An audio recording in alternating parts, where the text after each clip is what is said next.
Welcome to Magnetic Hope. And today I have my lovely co host Tyra. with me. Each week we'll be bringing different topics surrounding God, spirituality, faith, and much, much more. So, are you ready? Yes. Let's do it. I made this channel. I'm just going to give a brief background. I made this channel because I am a preacher's kid, and being a PK, you kind of see a lot in the church. I saw many good things growing up, like I saw a lot of miracles, and I saw, God do many great things in the church, but I also saw a lot of negative things as well. So with being that, also living, being a PK, you kind of live in a glass house. So everything that you do is basically on display for people to critique. Because of that, it caused like a lot of church hurt with me. So I'm just basically, I was led to do this channel to reach people who may have church hurt like me. Maybe you want to have a relationship with God, you just don't know how to start or where to start. Maybe you made some mistakes, before, and you may have guilt because of that. Maybe you feel like the church, you'll be judged if you go to church. You know how they say churches are Right. judgmental. Um, Church hurt. exactly. Or maybe you feel like you failed God. It's so many reasons. Maybe you just have some basic questions. So the channel is here. I'm going to do a brief disclaimer again. I'm not a preacher or a minister. I am someone who is a living testament of God's love, His grace, His mercy, and forgiving. Someone who is flawed but flourishing. I like that. That's a new one. I be coming And with them, you know? do. Those little tidbits, those tidbits. I'm going to use that. Okay. So I know that there's a lot of religion and tradition going around, but we are here to offer a fresh perspective on how to build a thriving and fresh relationship with God. And there are other ways. These are just our experiences, what we know to be true from our walks with God and what God has shown us. And so we're just really talking through our testimonies and hoping that you all are encouraged to seek God and build your relationship with Him as well. Correct.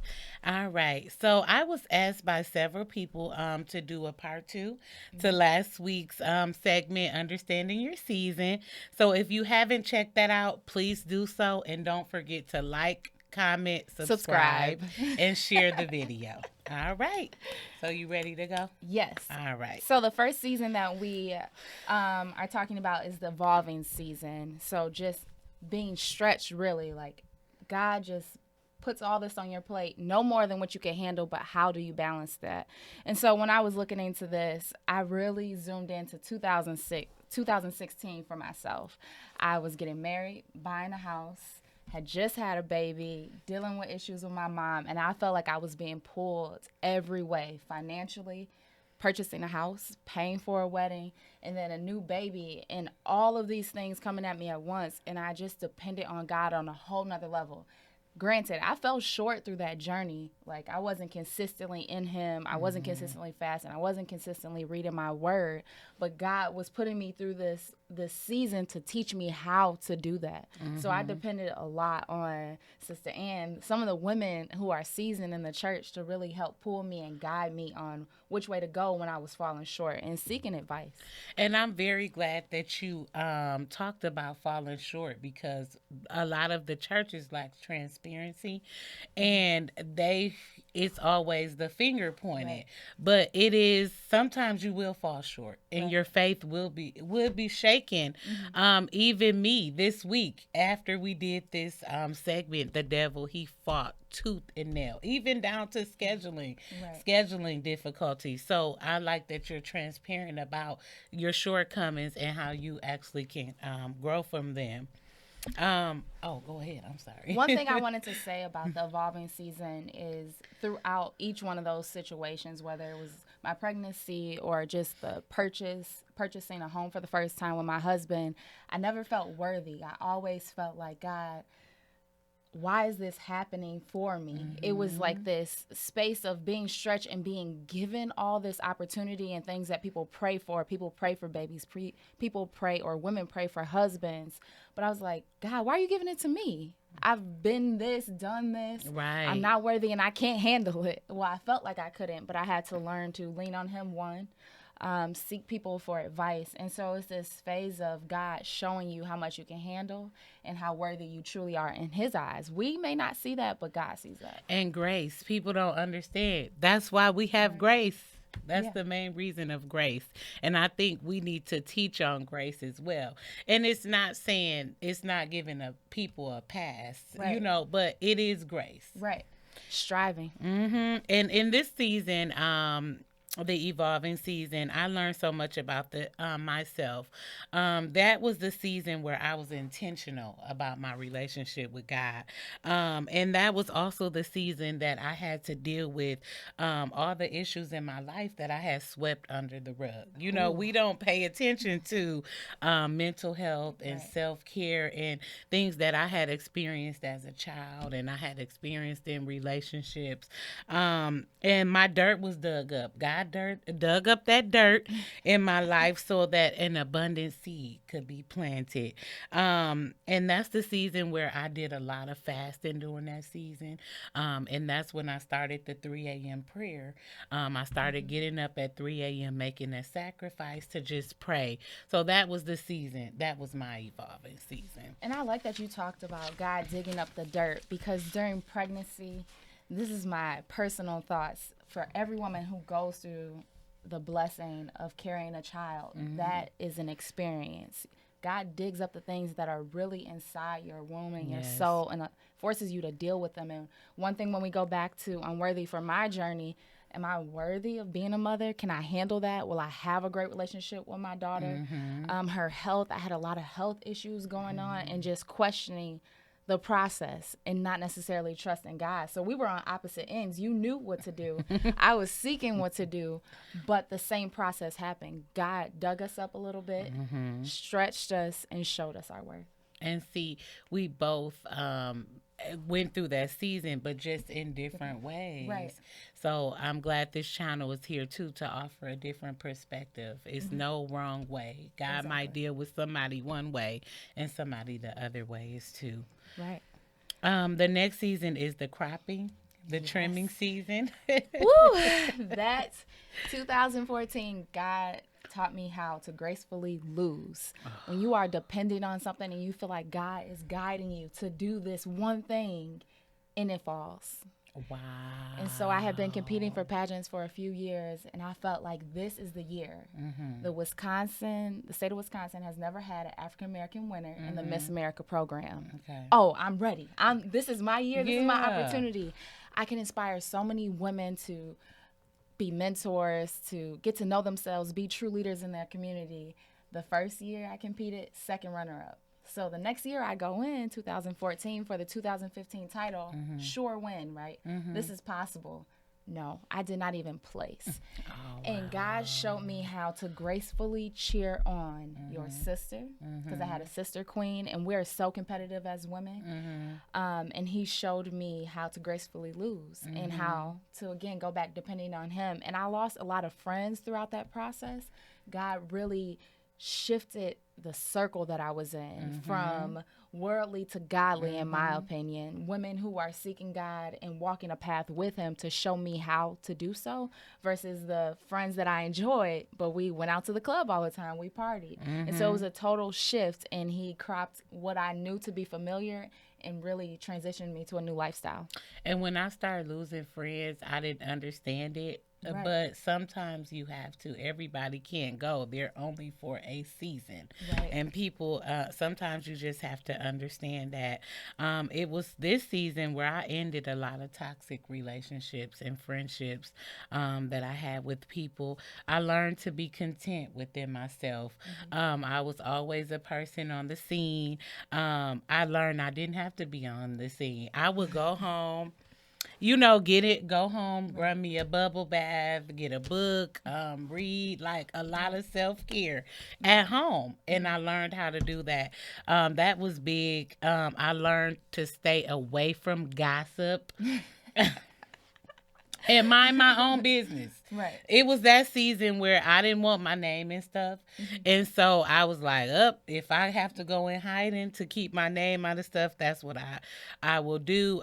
God worked on my character in that season, and he trimmed things away from me that had been damaged for so long.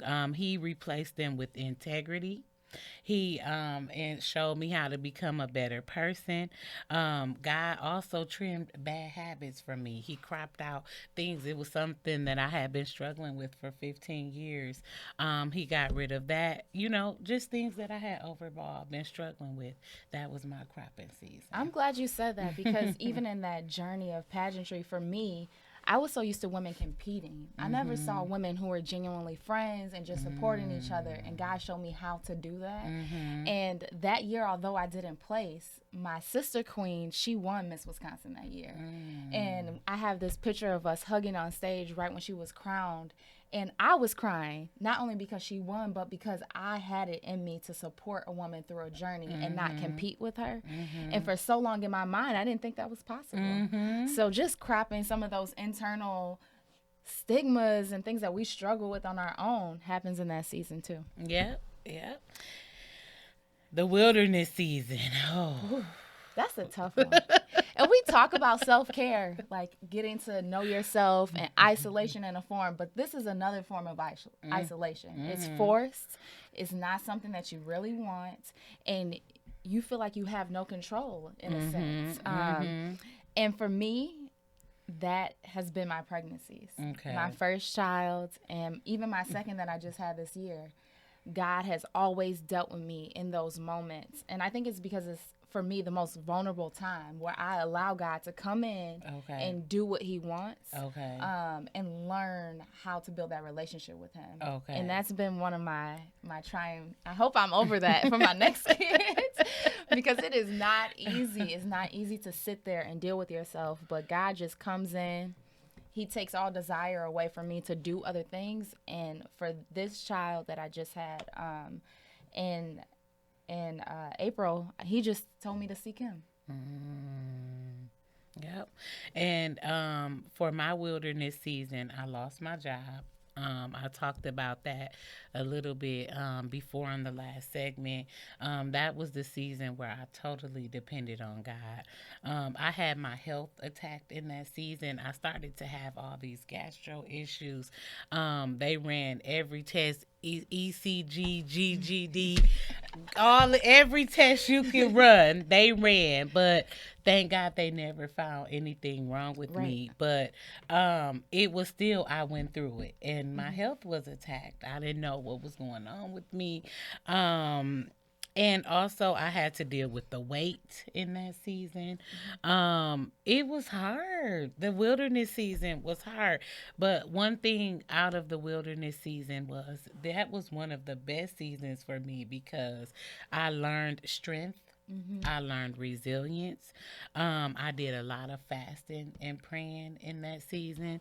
And I also learned how to use my gifts that I never knew I had Right. until the wilderness season came. I was like, whoa. And that's when my dreams started to get really prophetic and intense. And also, I learned how to hear God's voice too in that season. I learned to speak things in my life in that season. I would speak things that were not as though they were. I used to get up in the morning and say, I will have a good day. God, you said that you would not withhold any good thing from me. You said that things that are impossible with men are possible with God. Like I start speaking, my situation is going to shift. I'm going to shift the atmosphere. Like my circumstances are going to change. I really started to speak good things into my life in that season. I learned how to think differently in that season. And also, that was a season that you guys had left the church. That's another segment. It is, but that season is what opened my eyes, though. Mm-hmm. like I said before, when you guys left. And we went into our season of separation, but that Right. was the part of the wilderness season. But also, it taught me things not only spiritually, but naturally, like how to be more organized, how to be more conscious about my health and the foods that we eat, things Mm-hmm. like that, too. I'm glad you talked about gifts because in my wilderness, in my space of isolation, I learned a lot about my voice, Mm-hmm.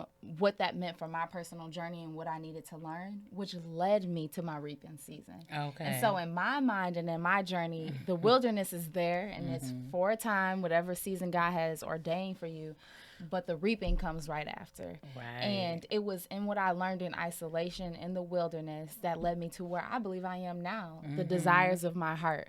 So Mm-hmm. God fulfilling the things that align with his will, not Mm-hmm. just align in my heart, Mm-hmm. and really bringing those to fruition and allowing them to blossom, being able to speak positively about Mm-hmm. everything going on in my life, Mm-hmm. even the things that aren't going on positive, Mm-hmm. that aren't in a Mm-hmm. positive light, having Mm-hmm. the peace and the joy to be able to walk into it.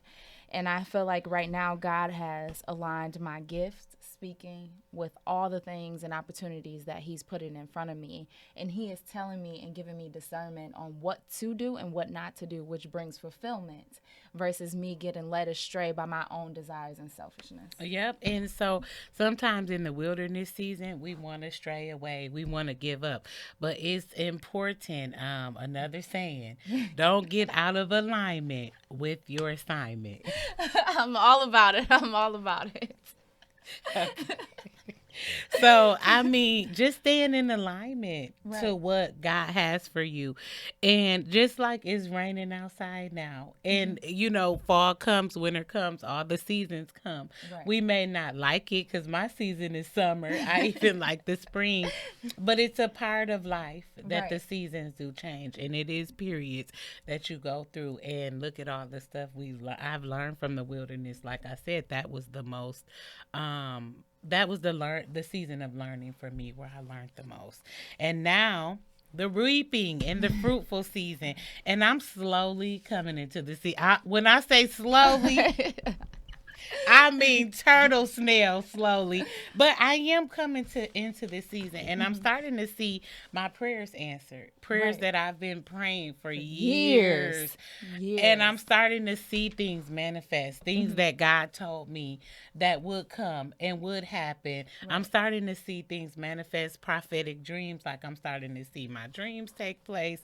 So, And it's walking into that. I think it's important to note that everybody has their own path for these seasons. mm-hmm, Everybody has their own journey. And the one thing that I learned when you mentioned us leaving the church is when you walk out of alignment, you delay your transfer into the next season.